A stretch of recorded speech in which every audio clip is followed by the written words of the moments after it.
नमस्कार दोस्तों, आप सबका हम अपने YouTube चैनल पर हार्दिक स्वागत करते हैं।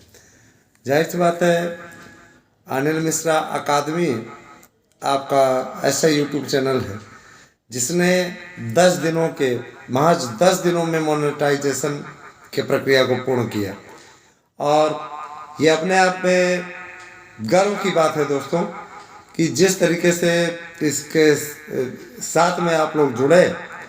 मैं ये मानता हूँ कम से कम हमारे 5,000 से ज़्यादा सब्सक्राइबर इस स्थिति में तो हमारे साथ में अवश्य हैं दोस्तों कि कम से कम आप हमेशा हमारे साथ गाए बगाए किसी भी प्रकार से मजबूती से खड़े हैं।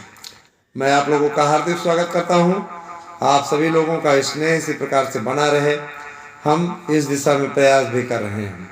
दोस्तों, मेरे प्यारे भाई बहनों, टीजीटी पीजीटी की परीक्षाओं को लेकर के शासन गंभीर है और शासन की इसी गंभीरता का नतीजा है कि आने वाले समय में आपको अगले 2 महीने के अंदर परीक्षाएं देखने को मिलेंगी। नए आयोग के गठन की प्रक्रिया लगभग पूर्ण हो चुकी है। इस समय KVS, TGT, PGT, LT, primary, super TET है ना, और इसके अलावा आपका रेलवे, बैंक, एसएससी सभी के नोट्स हमारे यहाँ उपलब्ध हैं। आप किसी भी भर्ती की तैयारी करते हो, वहाँ के एक्सपर्ट टीम के मेंबर आप लोगों को शानदार नोट्स उपलब्ध कराएंगे। इस नोट्स पे जैसे अब देखिए, टेट पास करना बहुत कठिन काम है। बहुत से लोग न जाने कितना पैसा खर्चा कर देते हैं, यहाँ तक कि कुछ लोग दलालों को पैसा तक दे देते हैं कि मैं पास करवा दीजिए, है ना। आप तो अच्छी तरीके जानते हैं शासन प्रशासन किस प्रकार से कितना कड़क है। नकल करते या कराते कोई पाया गया तो उसके खिलाफ कितनी कड़ी कार्रवाई है। जाहिर सी बात है भाई, कोई अपने भविष्य से नहीं खेलेगा। नकल करना दोनों अपराध है और सीधे तौर पे इसके लिए शासनादेश भी है।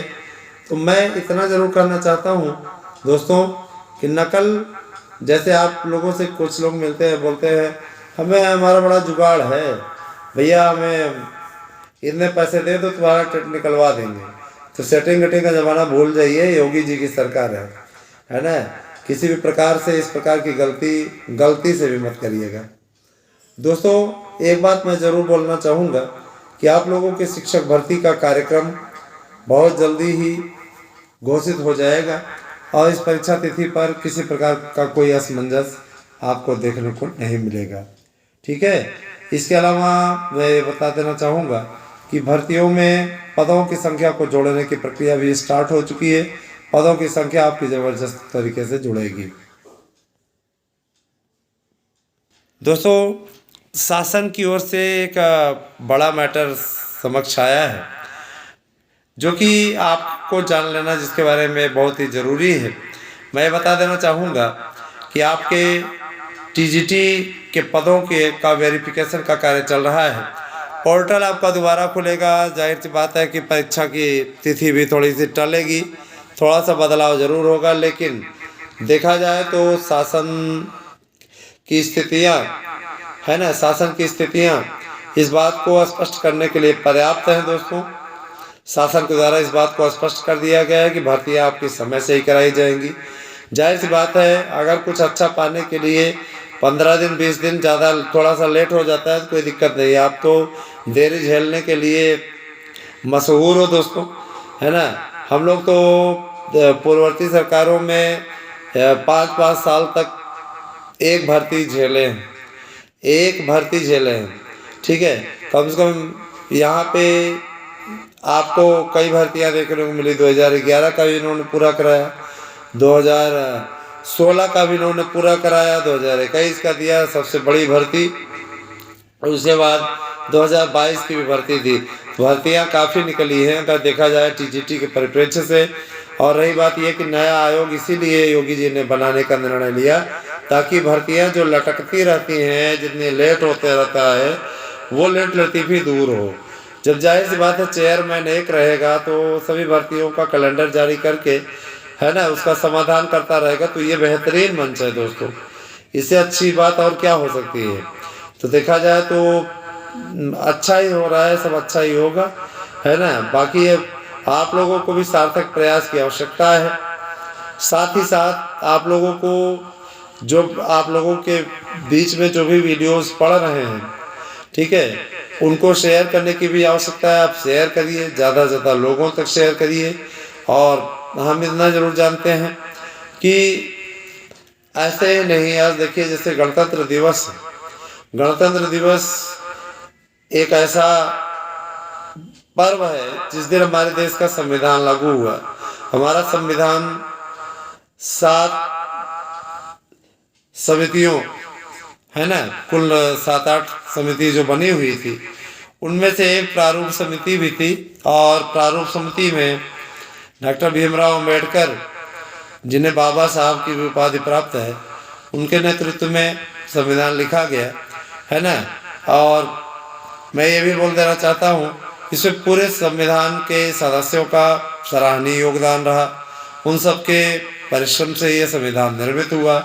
और इतना मैं और से बोल देना चाहता हूँ कि संविधान जब तक है, यह देश सुरक्षित है। संविधान को कोई, है ना, जैसे कि आरोप कुछ लोग लगाते हैं, मोदी ने संविधान बदल दिया, ये है वो है।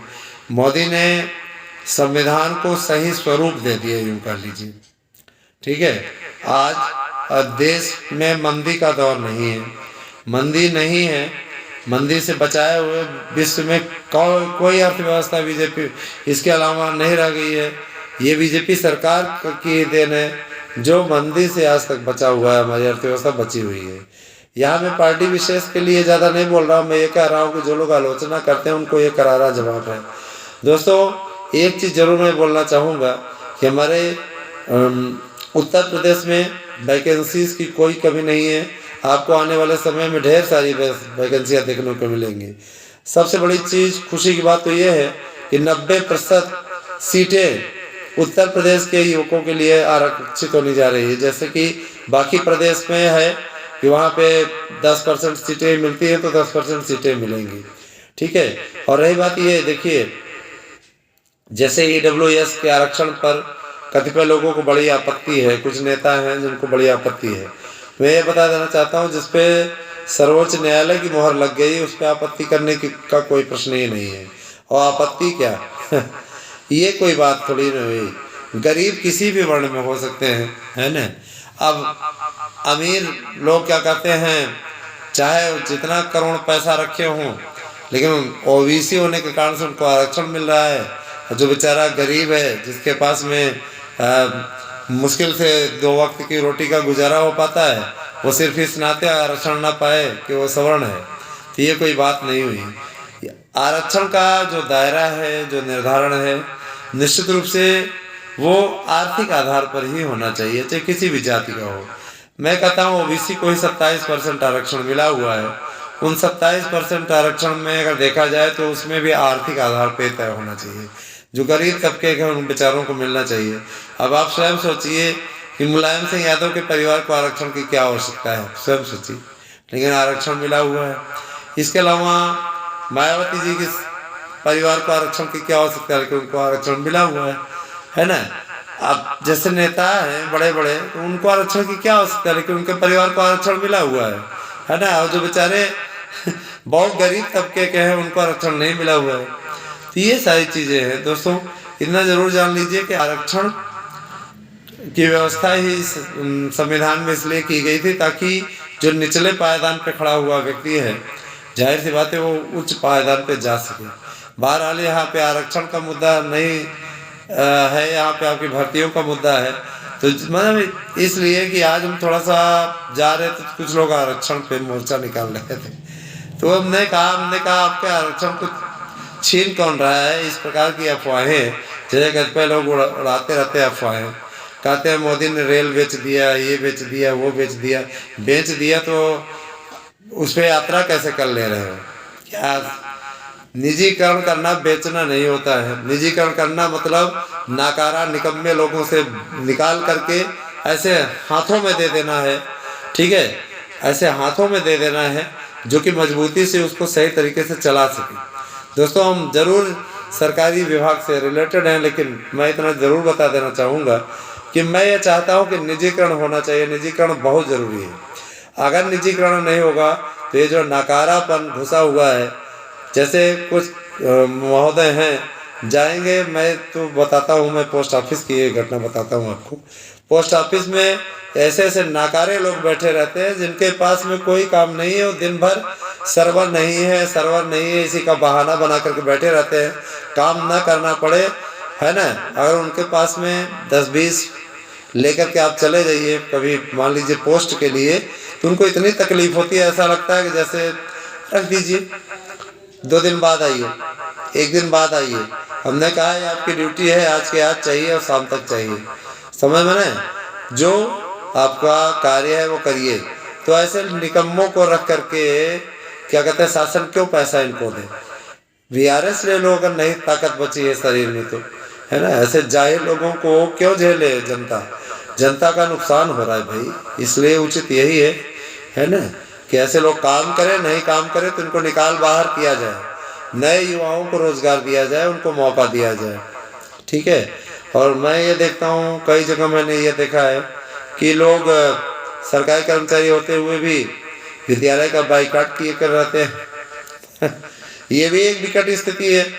अगर आप सरकारी कर्मचारी हैं तो आप मेहनत करके पढ़ाइए, क्योंकि आपको उसी लिए, चाहे आप सरकारी कर्मचारी में किसी भी मतलब मान लीजिए कोई भी विभाग में हो, शिक्षा विभाग में ही नहीं, जिस भी काम में आपको दिया गया है गवर्नमेंट जॉब, जाहिर सी बात है कि उधर अपने कर्तव्य को आप पूरा करिए, शासन को निजीकरण की आवश्यकता ही नहीं पड़ेगी। अब आप जाके देखिए सरकारी स्कूलों की हालत कितनी पतली थी, फिर भी इस सरकार में काफ़ी अच्छा बदलाव हुआ, काफ़ी अच्छी स्थिति आई। लेकिन दोस्तों क्या इससे ही, इतने से ही काम चल जाएगा क्या? इतने से ही काम नहीं चल जाएगा, उसके लिए जाहिर सी बात है कि आगे और प्रयास की आवश्यकता है। इसी प्रकार से हमारे YouTube चैनलों पर अब एक्सपर्ट भी आएंगे जो आपसे बात करेंगे, जो आपकी प्रॉब्लम का समाधान करेंगे। हर विषय के अनुसार हम लोग बना रहे हैं टीमें जो आपका मार्गदर्शन करती रहेंगी। बहुत बहुत आभार दोस्तों, आप सभी का दिन शुभ हो। Thank you.